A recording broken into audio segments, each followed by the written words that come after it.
This will be the Fire and Police Commission meeting of September 26.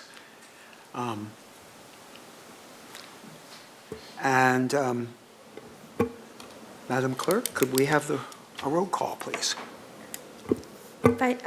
Absolutely. Commissioner Herlinger? Ready? Commissioner Jones? Aquí. Commissioner Rodriguez? Present. Chair Dozer is absent. Vice Chair Hill? Hill, here. Okay, so there are 4 present and 1 absent. And let the minutes reflect that, please. Madam Clerk, do we have any changes proposed to the agenda?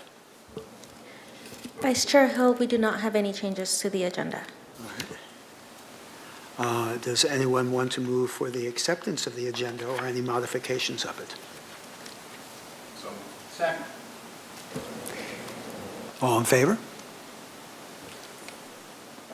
Do we need a roll call vote on this or not? Vice Chair Hill, we do not need a vote for this. Okay, sounds like it's a unanimous decision of those who are here.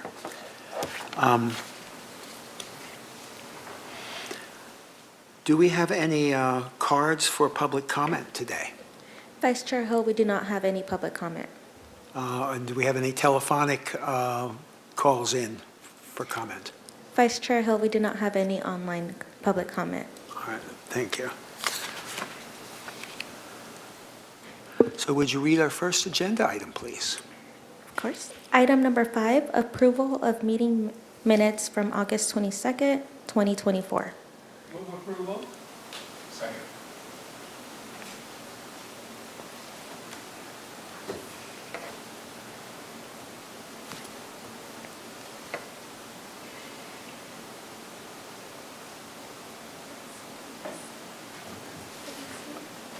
Push the magic button. I did. Now you got it. Yeah, it was like that before. Did you read it? Do we have to put a vote in for Brenda?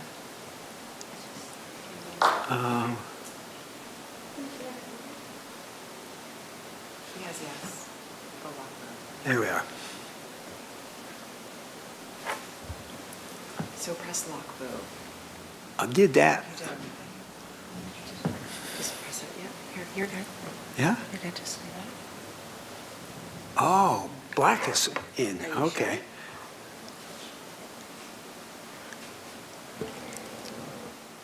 Commissioners, let me just reset it. Start it one more time.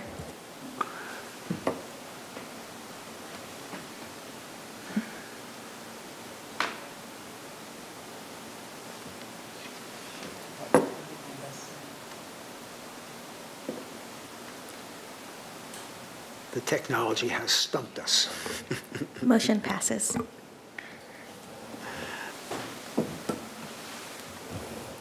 Item 6, overview of Santa Barbara Fire Department public outreach programs.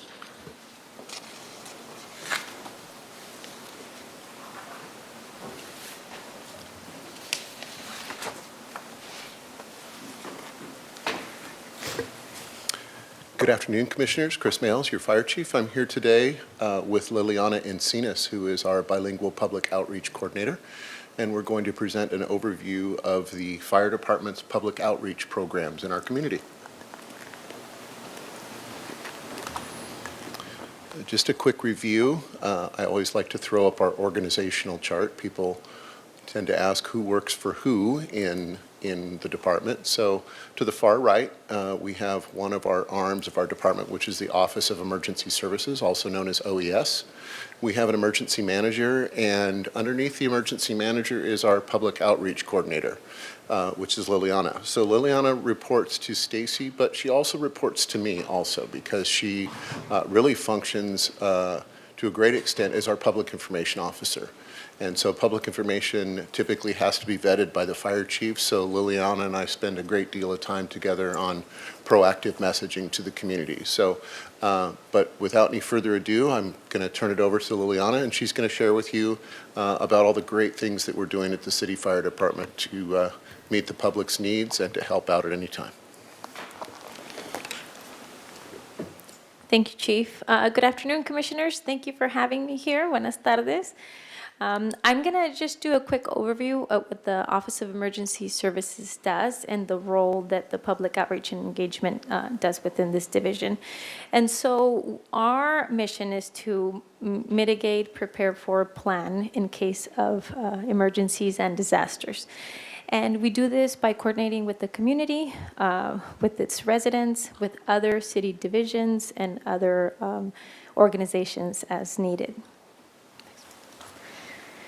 So the public outreach efforts they're led by myself, and so I conduct everything bilingually. I'll go into the programming shortly, but just as a kind of a generic explanation, is that we want to make sure that all of our residents are prepared in case of a disaster and that they have the fire safety education in both English and Spanish. And we do it through several outlets, whether it's through social media, in person, virtual classes, and other means. And then I as well manage the Office of Emergency Services and the Fire Department's social media platforms. That means X, formerly known as Twitter, Facebook, and Instagram during blue skies and during incidents. During incidents, I serve as in the role of the Public Information Officer within the Emergency Operations Center, and so I have that dual role as well.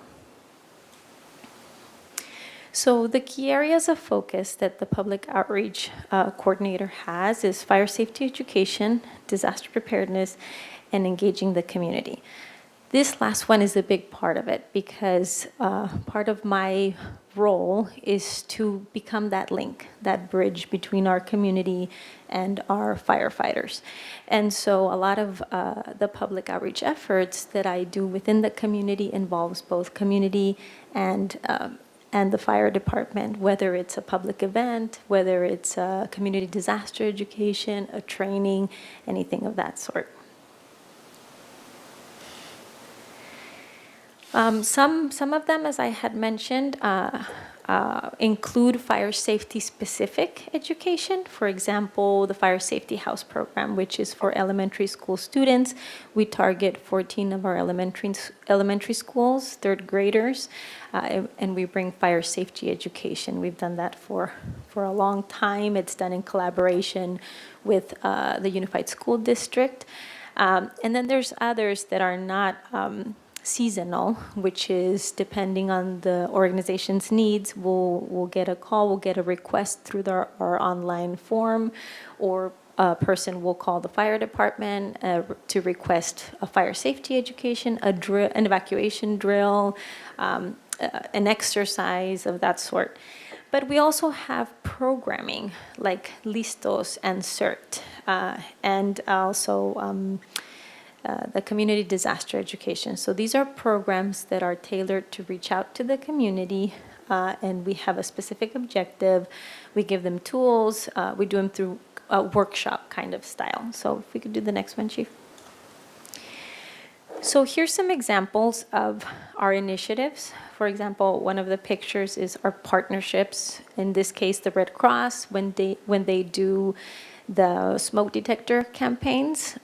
It's in collaboration with the fire department. We target communities within our city. We have bilingual capacity, and we include Listos, CERT, and all of these program graduates or participants in these efforts. We also conduct multiple events throughout the year where we have informational tables where we can provide all of our materials, invite them for upcoming classes. We also have pictures here of our fire safety house with our children, and something that I'm very proud of with the folks in the green shirt. We are the very first advanced CERT Academy nationwide in Spanish, so that has never been done before. I translated the curriculum, I created and tailored the curriculum for our community, and it was delivered in full Spanish. And you will see them sitting in the back with their green shirts, and this is our very first Spanish Advanced Academy. And then here's our general CERT and Listos classes. We conduct 4 to 5 CERT classes per year. It really depends on the community's needs or if it's an organizational class. For example, we have classes that are open to the community, but we encourage the neighborhoods to come together to ask for a CERT class, just because that's the whole purpose of CERT. It stands for Community Emergency Response Teams, and we want the neighborhood to come together and be those first responders for their neighbors. So that's very specific to the CERT program. We provide them with, a vest, a backpack, tools in case of an emergency. And that's something that we do, like I said, 4 or 5 times a year, depending on our budget, depending on the organization, depending on our community. Listos, however, is conducted whenever there's a need. Listos it stands for ready in Spanish. And this is an individual and family preparedness program, which is the in-home training, if you will. It's the stepping stone for CERT. And so we conduct as many as we need to in the year. We have a great team of volunteers that do the community teaching, and so it's peer-to-peer teaching. We usually conduct these wherever there's the need. We go to schools, we go to parks, we go to community-based organizations, places of faith, wherever there's a need for a Listos class. And we conduct Listos in English and in Spanish, and it's available in 13 languages. I don't speak 13 languages. I can do the 2 very well. And then here's just some pictures to show what our CERT teams do. We do conduct an annual class every fall with the Santa Barbara City College. We've been doing that for 9 years straight, with the exception of our COVID years. But we have done this partnership for a long time. They have a cadre of CERT graduates within their staff. They invite students as well. That happens every fall. We try to do at least 1 CERT per season. So 1 in the spring, 1 in the summer, 1 in the fall, and if we have, and time permits, we can do 1 in the winter. We involve the whole community. If you're not familiar with CERT, it's a FEMA curriculum. So it's a 24-hour curriculum that covers units from disaster preparedness all the way to disaster medicine, terrorism, light search and rescue, etc. The fire department crews are heavily involved in these types of training because we're teaching them skill sets that will assist their families, but will also assist their neighborhoods in time of need. And we end with a full-scale exercise. And so some of you have been present in our CERT drills. We have a full-scale exercise with victims. They rescue the victims. Most of the time, those victims are their families. And so it makes it more realistic. Next one, Chief.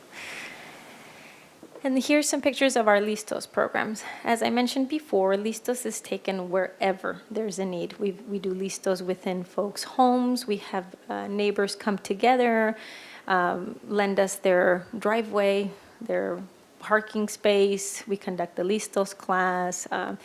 It's the whole family. Children as young as 2 years old participate in these classes, so it's a whole family event.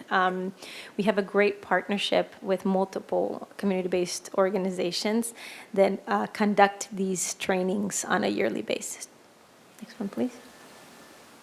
And here's just some collaborative efforts. We can't do anything without partnership and collaboration, and so we're very grateful for our community-based organizations and everybody that participates to make sure that we reach out to our whole community. Us as a fire department can't do it by ourselves, so we need community champions that allow us and open the doors and give us that opportunity to do the handshakes and make sure that we're communicating with all of our community and doing our trainings for the whole community. And so I do want to mention that within my efforts, I also have a weekly radio show with Radio Bronco and La Musical that's been happening for a very long time, since before COVID. So it's called El Radio en tu Comunidad, which means the radio in your community, on Sunday mornings. And we provide a safety message of the week. And so we've done that. Sometimes if there's a need, if an emergency arises, we're able to reach out to Radio Bronco and La Musical and give relevant information to our community if there's anything that's, there's a need for it.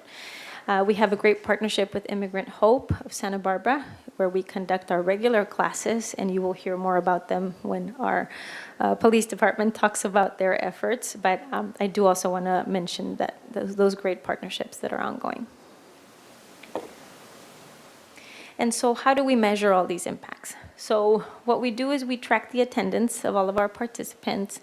We have different ways of measuring with CERT, how many folks graduate from the program, right? How many people register. It's a little bit more organized. With Listos, we might start with 5 people, but we end up graduating 55.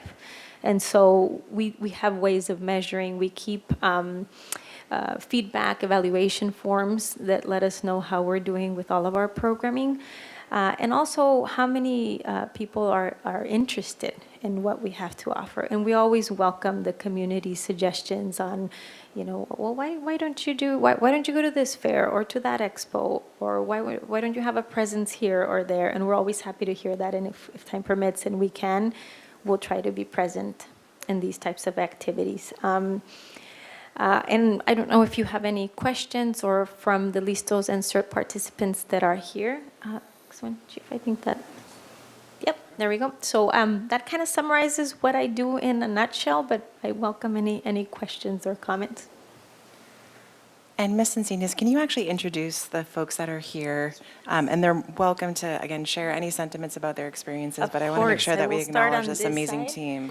So we have 2 teams. So we have our Listos and our CERT team. So we have Ms. Cecilia Herrera, Mr. Rosario Rios, Matilde Balcázar, then we have Vicky Estrada, Feliciana Montejo, and Alma Serrano. Isael is also part of our group, but I think he's going to be talking on behalf of the Community Academy, so I won't steal Mr. Isael. And then, commissioners, feel free to ask any sort of questions to the program graduates. Sylvia is a trainer, and we have several train the trainers here. So again, please feel free to ask questions both of our staff as well as the graduates.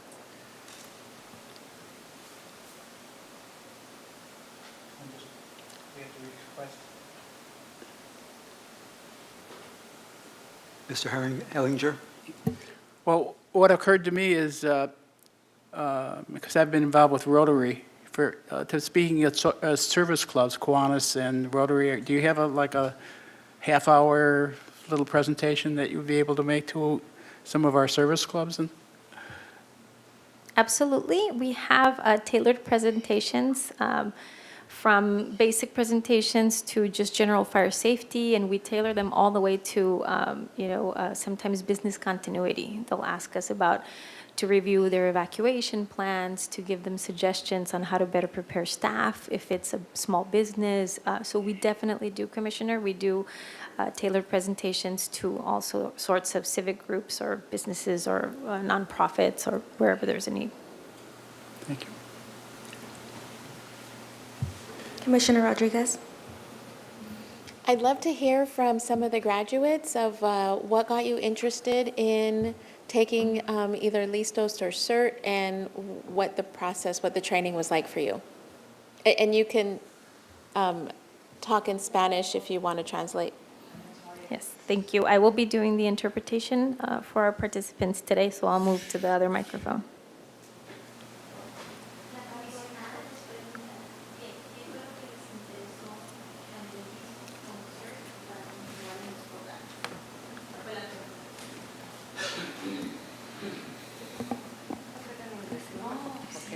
I will try my English, okay? It's not my first language, but I will try.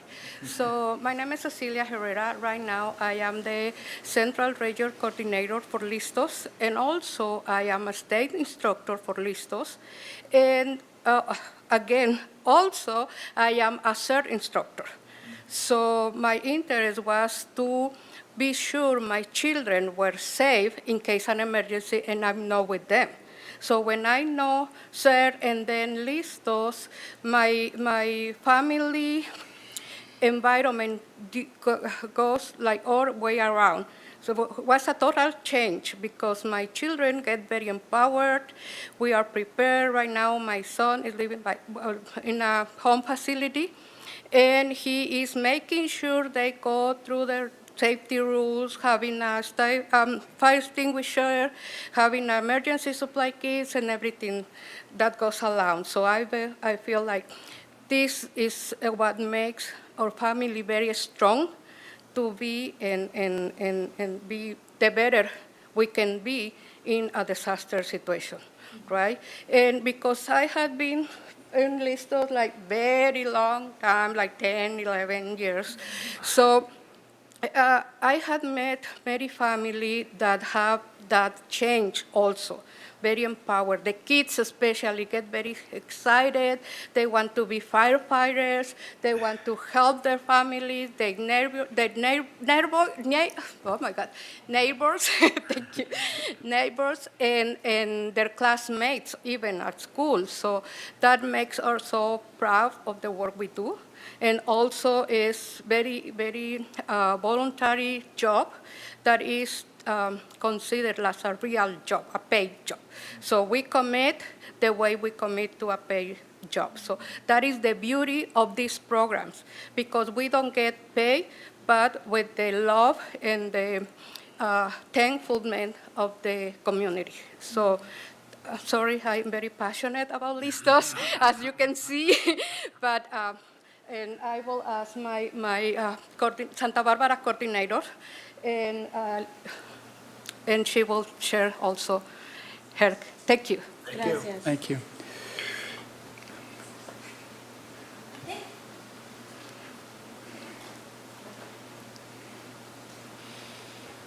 Buenas tardes, mi nombre es Matilde Balcázar. A mí me interesó mucho este programa, ya que también participo en otros programas, que es como promotoras de la salud. Ahí es donde me enteré del grupo Listos. Cuando comenzaba, estoy desde el inicio en ese grupo. Y la verdad me impactó mucho porque en realidad no teníamos como la información, la comunidad, para... okay. I'm sorry. I'm good, but not that good. My name is Matilde Balcázar. I am a Listos instructor, and I've been involved with the program since the initial stages. I am also a health promoter with Promotoras de Salud, and that's how I found out about the Listos program. And it interests me a lot because it's something that's needed in the community. Me impactó mucho el programa, ya que nosotros como comunidad hispana, en habla hispana, no teníamos tanta información como para ayudarnos en caso de desastre. The reason that I was involved in Listos is because there was not enough information in Spanish for our Spanish-speaking community and how to be prepared. Y me gustó mucho que estuviera en español la clase comenzando, y ahora que ha avanzado, ¿cuántos años? 50 years el programa. Entonces, para mí ha sido un cambio grandísimo, ya que nosotros como instructores me doy cuenta de que valió la pena estar en este programa, ya que muchas personas que van llegando de otros lugares pues se están involucrando en las clases que son tan importantes para nuestra familia. Comenzando de ahí, también soy instructor de CERT, puedo ayudar en grandes, en un desastre que haya más grande. Me gusta mucho también. Sorry, Mati is very passionate about it. They get very passionate. Mati, voy a recopilar poquito porque no me acuerdo de todo. I was involved from the beginning. I became very passionate because this is information that was not available for our community, and that it was delivered in our own native language was one of the reasons that I started. Now that the program has been running for 15 years, it's at a national level. I am an instructor for the program, and now I look back and I see the investment that paid off so many years after in my community. Lo que me gusta mucho del programa es que me recuerda cuando yo estuve en México, estaba más pequeña de edad, y me impactó mucho el terremoto de México, y por eso me gusta mucho este programa porque pienso que he aprendido bastante cómo ayudarme y ayudar a los demás. I have learned a lot from the program. It impacted me because back when I was younger, the earthquake that happened in Mexico and all the information that was going around, and that's why I like to teach this program to inform the community. Soy voluntaria y me gusta mucho esta clase porque en realidad ayudamos a la comunidad sin ningún cobro y eso para mí es algo muy bueno para la que tomen la clase y en un caso de desastre todos estemos preparados y sé que hay diferentes lenguas aquí, pero en un desastre eso va a ser en segundo término, lo primero es aprender cómo ayudarnos. Gracias. The reason that I get involved is because we're all volunteers, and in a disaster, we're all in it together. Although there are different languages spoken here, that comes to second term when the disaster strikes, and we all have to be prepared. Thank you. Thank you.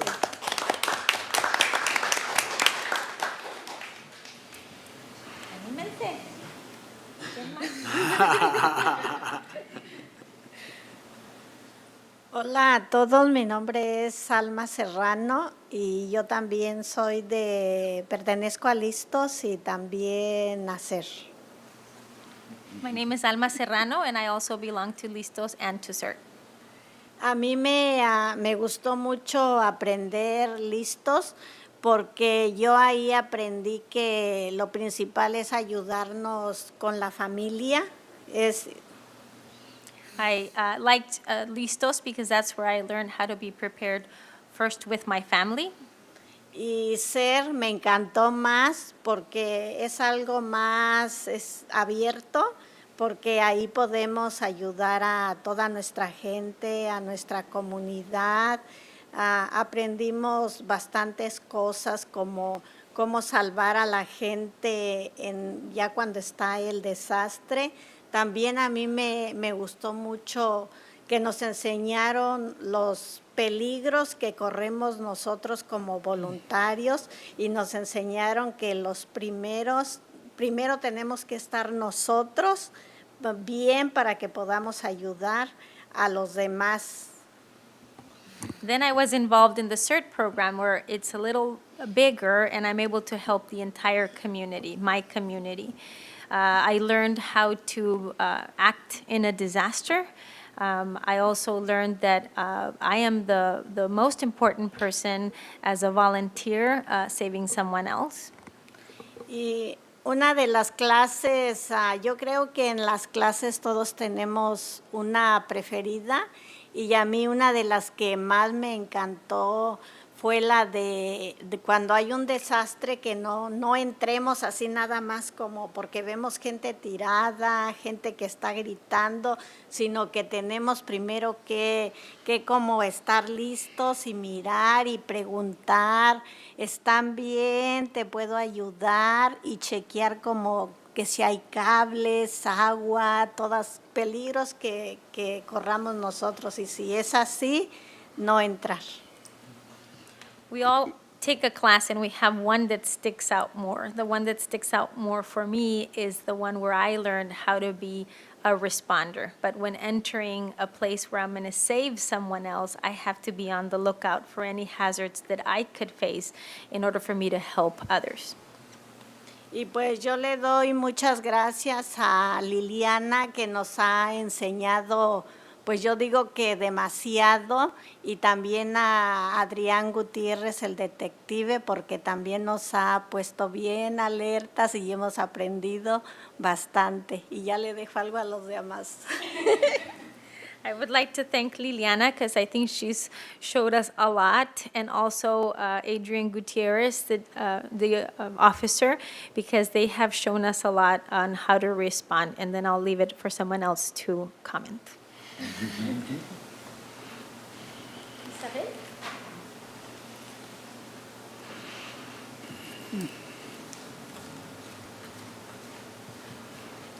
Hi, good afternoon.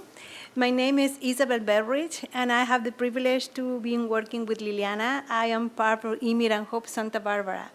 I am one of the educator coordinator for the program, and I also am a creative rep, so helping people with immigration cases. But it's my joy to be here today and be very honored because these people you see here, they offer so many hours to help our community.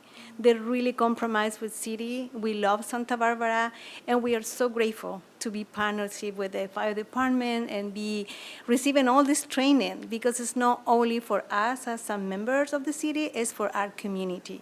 So this will make a huge impact. And it's also like Matilde said, it's not about how we speak in Spanish or English. It's about see the need of the others because our mission is love our neighbor like we love ourselves. So thank you so much, and I'll be so grateful to this partnership. Thank you. Thank you. Any other questions or comments from commissioners? I have a question that's really to the mechanics. How does a CERT program get formed each year, and how does it progress? How long is the program? Okay, so the program is a 24-hour curriculum, and it's a FEMA curriculum. It comes from the Federal Emergency Management Agency. The way that these classes are formed is we schedule for the year with our partnering organizations. For example, the Santa Barbara City College one has the fall class. We try to schedule with other organizations, but we also have requests online that our community can go in and request a class. We do have to meet the criteria for a CERT class, so we have to have a minimum of 12 participants for a CERT class in order for us to conduct the exercises accordingly. And so once we meet that minimum, and if it's an organizational request, the organization will then put out the request to their partnering agencies, and we can conduct a class. If that comes from a community member or individual, we will reach out to the individual. We will ask if they have met that number, the 12 participant within their own neighbors, or if they can partner with their local church or with their local school, and then we'll offer the class. We usually do these sessions in an 8-week period, and so we do once a week for 3 hours to comply with the 24-hour curriculum. However, we are flexible and we can do it during weekends, in evenings, 3 8-hour days, etc. So we're able to flex my time so we can meet the community's needs. So sometimes they're in the mornings, in the evenings, afternoons, weekends. It depends on the community. Thank you. And just a quick question, what's the online, how do you get to it? Yes, so if you visit santabarbaraca.gov and go to the Fire Department tab, then you click on Public Education, then it will outline the public education efforts. So it covers preparedness, public education. You click on public education, and then it will give you a list of what you're requesting. A fire extinguisher training, a CERT class, a LISTOS class, a community disaster education. You fill in the form, that form comes to me, then I'll contact the person that had done the request. Perfect, thank you so much. Comments? First of all, I'm very impressed with the turnout and the passion that people have for this program. And then I just want you to know we don't get paid either, so.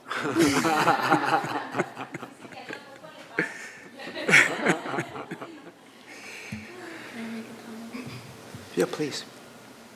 So I just want to say I'm a fangirl of Liliana. She has just done such a phenomenal job communicating to our Spanish-speaking community, and not even just like our whole community. In particular, my gratitude is that you go above and beyond to make sure that our Spanish-speaking community has the information that they need before an emergency and during an emergency. And it seems like everywhere I turn in the community, you're there. Like you were even there.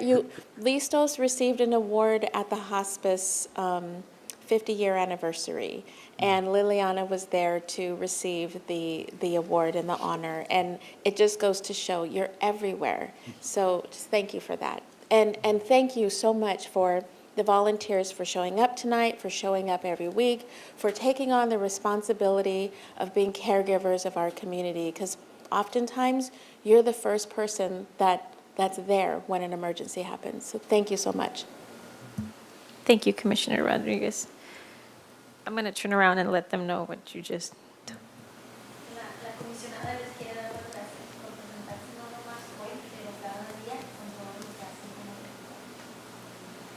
Gracias. Gracias. Commissioners, thank you very much. Commissioner Rodriguez, you took a lot of words right out of my mouth. I'm incredibly proud of Liliana. She does go way above and beyond the call of duty. She is literally available 24 hours a day. She works weekends, she works nights. Her impact in our department is immeasurable. I also want to echo your comments about volunteers in the community. Yesterday, the fire department presented an award, a life-saving award to a young lady who found a victim in a vehicle that had heat stroke. And she got him out of the vehicle, got care initiated to him, and when he arrived in the hospital, his body temperature was 106 degrees, and 2 days later, he was released from the hospital. And we were able to present an award to her yesterday, and he was there. The patient was also there to be part of the ceremony. That all to mean that we call ourselves first responders, but the community is really the first responder. It takes us a little while to get there. It is so important that people act and help when they can in the first few minutes. And I think CERT and LISTOS is both a testament to the fact that we really emphasize learning to help yourself before we can arrive on scene to help. So I know they know the impact, and I know they know how valuable they are in the community, and we're very appreciative. So thank you. Thank you.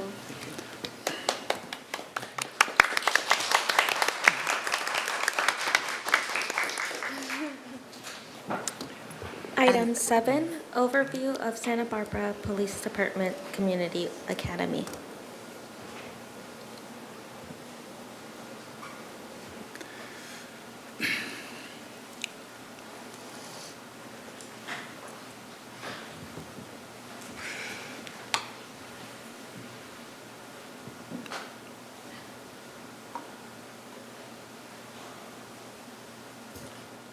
Good afternoon, Commissioners. We're here to discuss our community academy, and Commander Casapis will be giving our presentation today. Thank you, Chief. Good afternoon, Commissioners. It's a hard act to follow, Liliana, but we're going to do our best. But I think turnout's a testament to all that she does, and we agree with that. She's fantastic. So, again, I'm Charlie Katsapis, Commander at Santa Barbara Police Department, and as the Chief mentioned, today we'll give you a brief overview of one of our proud programs, which is our Community Academy. So a little bit about today's presentation. We'll start with just a general program overview, talk a little bit about the history of the program because it has been around for some time now. We'll go over some of the topics that we covered during it, the application process, a general summary, and then probably the most important part, which is to meet some of the alumni who are here today to answer some of your questions and talk about their experience. So the question is, what is the Community Academy? And really what it is an engaging and informal opportunity for community members to obtain more knowledge about the inner workings of the Santa Barbara Police Department. So what does this look like? It's a 6-week program. The group meets once a week, and the Community Academy is held both in English and in Spanish, so we have 2 community academies.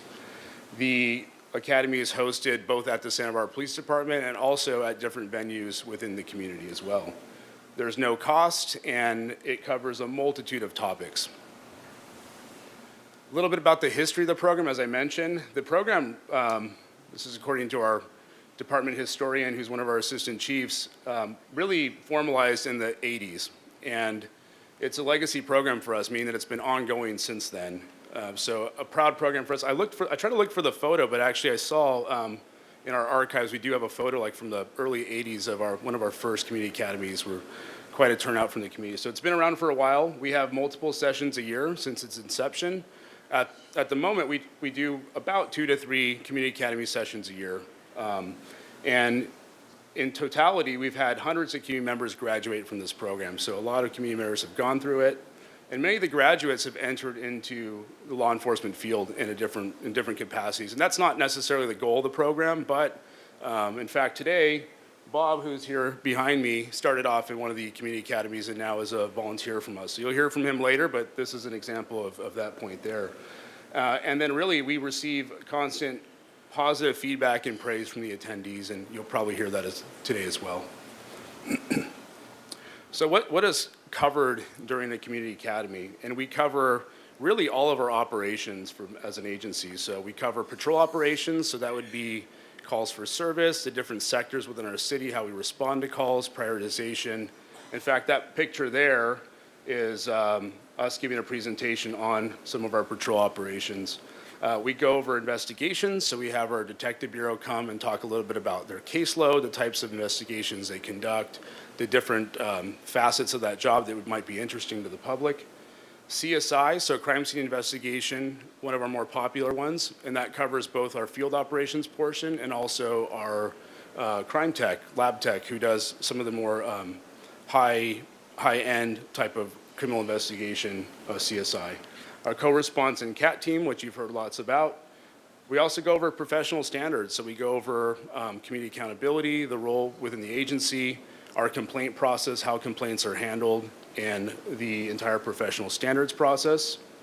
We talk about dispatch. So in our 911 call center, our traffic team does a portion of it.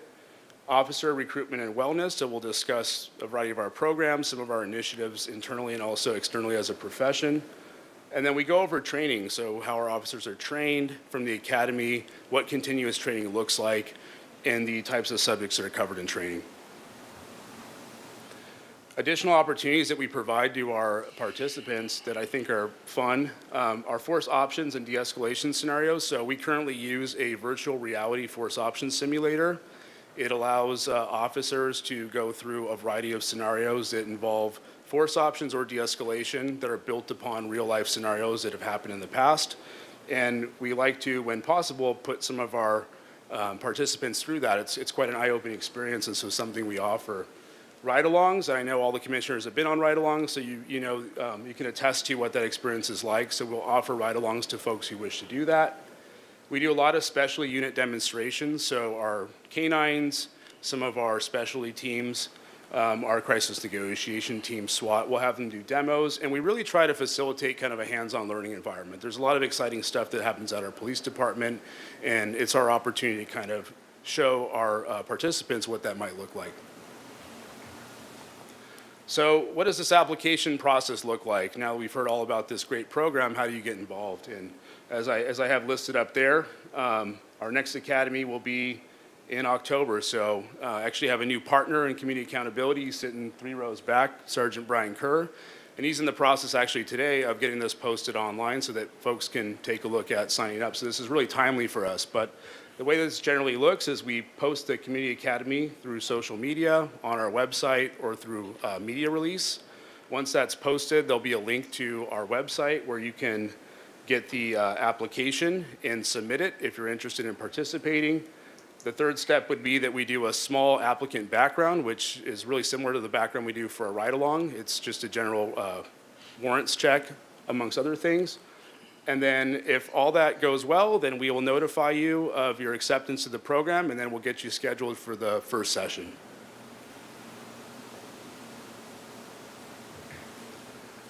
So what is really like, I think the primary thing to take away from the program is that it's filled with positive outcomes for both the police department and our community.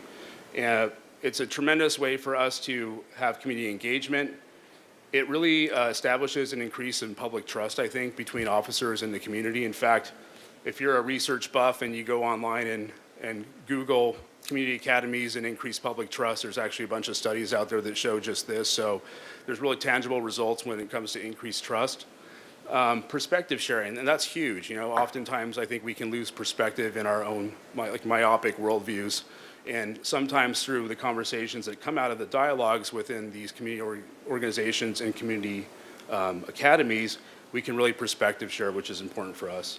And I think the big highlight that I want to hit on to end this with is it builds community. And for the police department, that's huge for us. We're always looking to increase our community outreach, and this is a good way for us to do that. So last slide here, which is the most important part of this entire thing, is that just like Liliana had brought some folks, we did as well, and you'll see there's actually some overlap between the three programs. And so today we have Alma Serrano, Israel Castellano, Bob Rupel, Vicky Estrada, and Isabel Beveridge, who are all participants in our community academies and are here to answer any questions you might have for them. Thank you.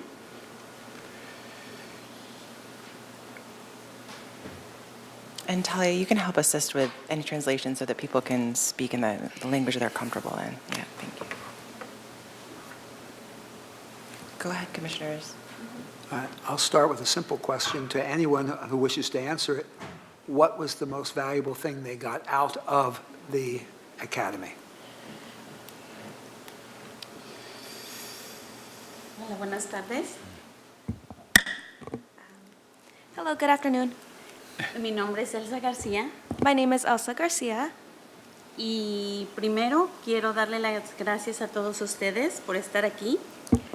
First and foremost, I would like to thank each and every one of you for being here tonight, Especialmente para escuchar las necesidades de la gente hispana specifically to be here to listen to issues from the Spanish community. Para empezar, quiero comentarles que el tener una buena comunicación con la policía es algo muy importante para nosotros los hispanos. For our Hispanic community, one of the most important aspects or most important issues is being able to bridge and have a direct communication with our police department. Yo especialmente voy a compartir dos casos I will be speaking on behalf of 2 cases. de mi persona con la policía. Fue algo muy especial, muy bueno. Specifically my own experiences with the police department, both positive experiences. Yo en mi familia, mi suegra y mi suegro se separaron y tenían unos documentos en una bolsa. My in-laws unfortunately separated and they had their documents in a bag. Pero sucede que en esa bolsa había una pistola. Within the bag and these documents, there was a gun. So, si yo no hubiera tenido el conocimiento o la confianza con el oficial Adrián Gutiérrez, Had I not had a connection and relationship with Officer Gutierrez, yo al oficial Gutiérrez lo conocí en Immigrant Hub con Isabel. ¿dónde? Immigrant Hub, donde la iglesia de Immigrant Hub. Okay. I met Officer Gutierrez in Immigrant Hall.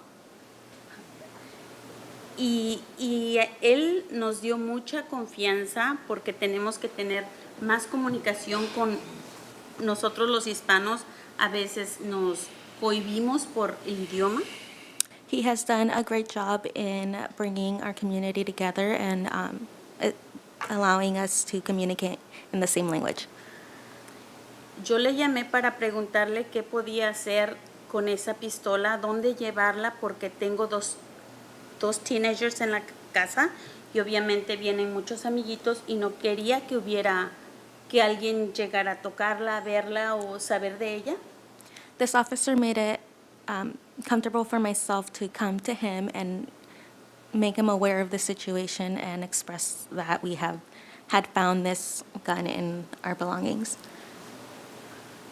Pienso que si yo no hubiera tenido el conocimiento o hubiera tomado las clases con el oficial y hubiéramos tenido esa conexión de confianza, obviamente no hubiera recurrido a él. Thanks to this relationship with this officer, I felt comfortable coming to him, and I think it's one of the most important things that has come of being able to have a great relationship with the police department. So, yo le llamé y le comenté acerca de eso y él me guió dónde llevarla, qué hacer con ella. He did a great job in walking me through the next steps on how to process the gun. El tener una buena comunicación con los oficiales creo que es una parte fundamental para la cultura hispana.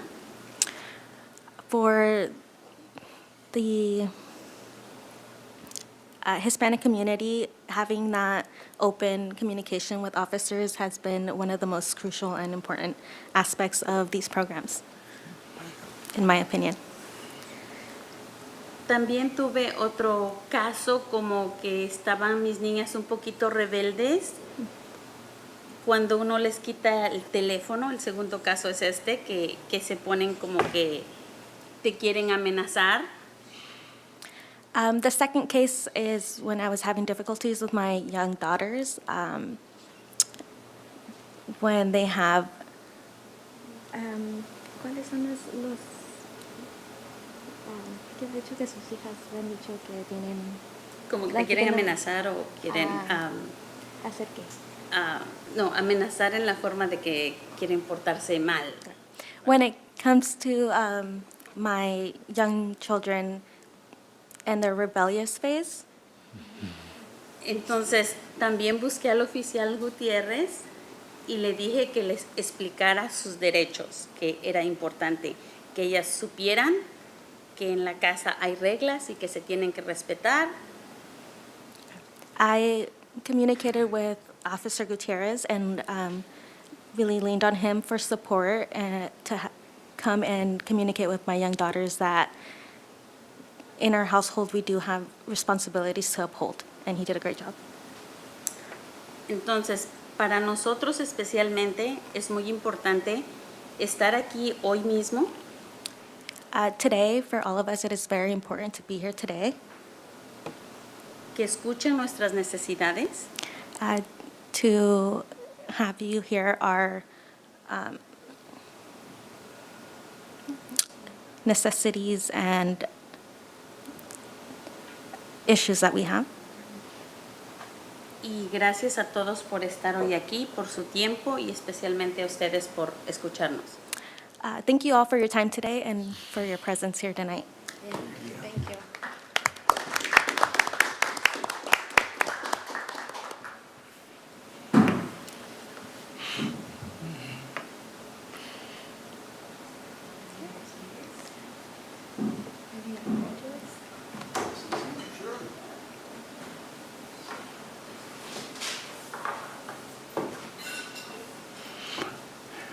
Well, good afternoon. My name is Bob Rupel, and I am a graduate of the Citizens Academy. I went through the Citizens Academy the first session in last year, I believe it was. I liked the whole program. I thought it was really well structured. Instead of it just being talking, another guy comes up, talks, we did a little talking, and we did some hands-on, and the presenters that did this were skilled in their field. Not that each officer isn't skilled in, but these people were specialists, like the traffic control section. They gave a section. The crime scene analyst gave a session, and then we got to touch some of the equipment, play with the fingerprint dust. Once you learn that, one touch is it. We went out, the traffic unit also had us go out and use the radar gun, and they explained how it operates and the qualifications they have to have to give a ticket. You just don't go out there and point it at them and say, this is it. They have to know a lot about that. We went to the district attorney's office. We heard from them. We heard from a female officer who was in evidence lockers or the evidence room and how they book evidence, the controls on that. And pretty much every session was 2 or maybe 3 different topics. So it moved right along. There just wasn't somebody up there going on and ad nauseum about their particular thing. It was short and to the point, and then we went out and touched things. We did a drunk driving thing, which particularly interested me. Is that I've never driven drunk. I don't have any experience in that. We put the beer goggles on or the alcohol goggles. I couldn't even stand up and walk across the room with those things on. So that's what I liked about it. I thought it was great, and I was disappointed that there wasn't more people from the community. Most of them were younger. Obviously, I was the oldest dog in the room, and we weren't getting to the middle of the age bracket. We had some young people and then me. I think we could get more of the middle age, the mom and dad, and I did like the fact that we did get some young people because they would benefit most from it. Questions? Is there a minimum age for the program? We do 18 and up Okay. at the moment. Well, then, how many sessions are there a year? So, Commissioner, we generally do 2 to 3 sessions a year, and we are talking about whether or not we could sustain maybe adding a little bit more to that, so. And I have a critical question. What are drunk goggles? They're goggles that simulate your view of the world and motor skills when you put them on. So if you put these on, and you think about walking or driving with these in that condition. It's a real good simulation. I was surprised. I thought, no problem. I could probably do this. Nah, not a chance. Not a chance. What particularly struck me with the academy was too many times in this, all we see of police officers are the guy in the car, the girl in the car. We don't get to meet the people behind the badge. And this gives you a real opening. Santa Barbara, I think, is really blessed with a good, well-rounded staff of people. Every person I have met in that department, either in my role as a Citizens Academy presenter, or in my role as a VIP, has been overwhelmingly supportive. From the chief on down to the janitor. I'm telling you, everybody there makes you feel really well. It's infectious. I just want to do more. I do have a. Thank you. Thank you. I do have a question about the extent of the criteria for beyond the background check for the applicants. Are there any other markers or any other things that you're looking for in terms of the applicant pool? So it's very similar to our background for a ride-along. We do a general records check for outstanding warrants. We check to see if there's any restraining order issues that might be problematic. And then we check kind of our internal system to see if there are any red flags in terms of like cases within the community that might be problematic for someone to be part of the program. It's extensive, but it's not so extensive that it weeds a lot of people out. The goal is to get as many folks involved as we can, with the exception of those who have obvious issues that would prevent them from doing so. So beyond the extensive background check, if that all clears, they're good to go? Yep. Perfect. And then my second question is, typically, how many applicants do you receive, and then how many participants do you have generally for the 2 to 3 times a year that the academy takes place? So my general understanding is that the amount of applicants we get varies, but typically we get between, I'd say, 10 and 30, depending on the session and the interest at that moment. And most of the folks that apply get accepted to the program, so our classes are generally between, I'd say, 15 to 30 participants. Oh, thank you.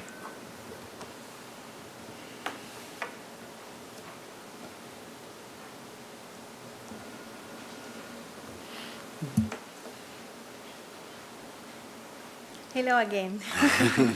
So thank you again for having us here. And my name is Isabel Beveridge, and I'm from Immigrant Hope. And Immigrant Hope Santa Barbara is a nonprofit organization working with immigrant art community. And our goal is build relationship, and we have the pleasure to have a beautiful relationship with the police department, and we able to hosting more than 3 police academy in our location. And I think we over this year we see more than 75 people receiving this training, and all of the folks you see here, they're receiving all this connection and relationship, have the confidence that the police they are for there and no scare about that. And also the most important things for us as an immigrant hope is our community understand that no matter your status in the United States, they are here to serve in our community. So that we're so grateful also for having this partnership and Immigrant Hope. Thank you. Thank you. So, just to kind of add to that, it's so important. Thank you for having these community programs, and in particular, reaching out to the immigrant community, because oftentimes, folks that are new in the country have had difficult relationships with the law enforcement in their home countries. It's run very differently. So to know that they now live in a community where they can feel safe being around or even call police when they need to, or have an interaction with police and fire before or without a crisis occurring is so, so important. And for the folks that are attending, it's great when they attend, but it has like a ripple effect, because it affects their neighbors and their families and their coworkers and people they know, for them to say, I went to this class, I was with fire for 8 weeks, I was with police for 8 weeks, and I learned this, and they're actually pretty cool. So it just builds this strengthening of relationships in the community. So thank you for providing those programs.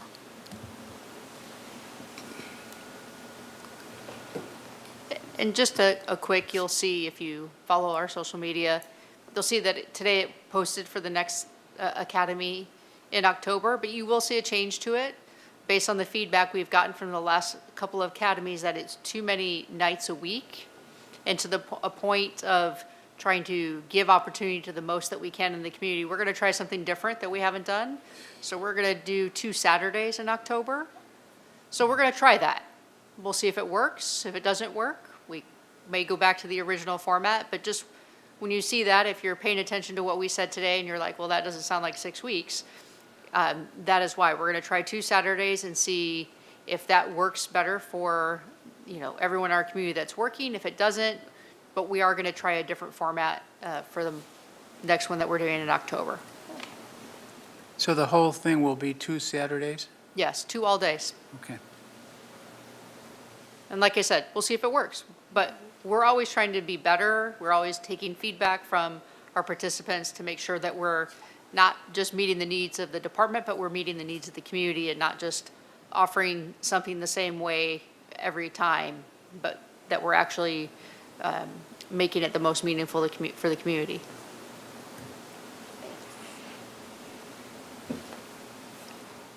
Do we have any other of the participants that want to share?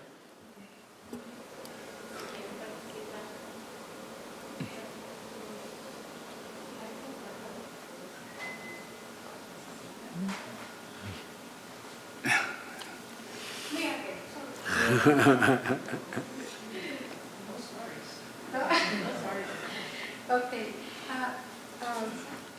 Mrs. Rodriguez did a very good point, because our community, Latin community, is afraid of the uniform personnel. Doesn't matter if they are firefighters, or they are police officers, or even there are any agency that wears uniform. So the good thing about the community academy, thank you. I wasn't prepared for this. I took with my husband, is right there. So he always said he doesn't go to the classes. He was taken, because I pulled him. Come with me. You can see, right? So we participate in this academy years before, and it was a big change, because, as you said, we are afraid to even tag and ask for help. So that makes us feel that they are humans, that they are interested in helping the community, and not as the perception we have, or we had, that they are going to treat us bad or doing something, you know. So, and they say the three programs overlap, because with us, they start like in the elementary school, and we bring the firefighters, we bring the police officers, so they start that communication with them. And then they want to learn more. So then from the elementary, which is Listos, became the high school that is CERT, and then they go to the, I don't know, UCSB, the university with the police academy. So I'm very grateful for you to pay attention to this and be here and volunteer your time, because I know being a volunteer and having a regular job is a hard deal, big deal. So thank you, and I wanted just to make more clear this situation, that we help each other, and in total, in conjunction, we help the whole community. So thank you again. I was going to ask you, when you were up before, you were talking about being a radio operator. Did you say, and so what do you do as a radio operator? Well, we did a simple practice, like we are in room 3, and like a drill. Like a simple drill, and we are doing this, and hey, you can check this and that. So it's very excited. And even I got the wild idea to have one radios with my comadre and be talking on the radio, over the radio. But I understand that is not for that. But it's very excited. So, and as I tell you, people start with the very little, it's like scratching a closed window, you know, a painted window. You start scratching and you want to see more. So you started with Listos, and then you open more with SER, and then you continue opening with SER, trainings, train the trainers, etc. So that is the beauty of this program. So thank you. Gracias por tu tiempo y tu ayudar. No, I'm very passionate, like you can see, so sorry. Yeah.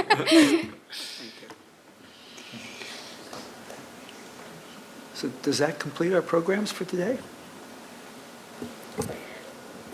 Vice Chair Hill, item 8 is commission and staff communications. Before maybe this is staff communications. I want to thank all of the people who came here today. This was very moving for me. Thank you so much. So, Do you want to say anything Yes, about the anything. program following? yeah. So I just wanted to share that I've been watching the post-commission meetings. So every quarter, I think, California Post has meetings, and in particular, I listen for the SB2 information. When the Formation Commission was putting together the ordinance language, they were particularly interested and concerned about complaints and making sure that they were responded to accordingly, that they were being tracked accordingly. And so coming from that commission to here, I've just been paying attention to the post-commission meetings. And I have to say, I'm really, really impressed and surprised at how, not that I wasn't expecting this, but it's just so thorough and very thoughtful in how they're looking at training from the types of training in the police academy to looking at complaints and potential pooling of certifications. And Chief Gordon is also on that commission, and I received an email from a community member who was contemplating filing a complaint locally, and I found myself having first an email exchange and then a personal conversation telling her how proud I was of the complaint process and how I trust the process thoroughly. And and encouraged her that if she felt like a complaint was warranted, that it would be addressed and followed up with and communicated properly. And I just want to thank you for that. I've been bragging to my friends about how few complaints we have. They're astounded. And Commissioner Herlinger, you had a question just about sharing information about the event this evening. Go ahead, Chief Gordon. So we have a swearing in this evening. It's not just swearing in, it's also promotional.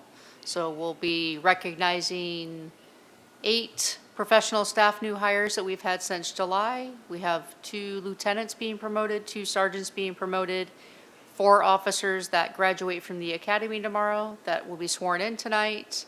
And then other exciting news, we have 9 officers that are starting the academy. They're in pre-academy this week, and they will be starting the Ventura County Sheriff's Academy next week. So we have 9 from the police department, as well as 1 airport patrol officer that's going to be going through at the same time. So we are moving forward with our hiring, but tonight's a great moment. It'll be at the Santa Barbara Historical Museum, which I think is a very fitting place for that to be happening tonight. So Great.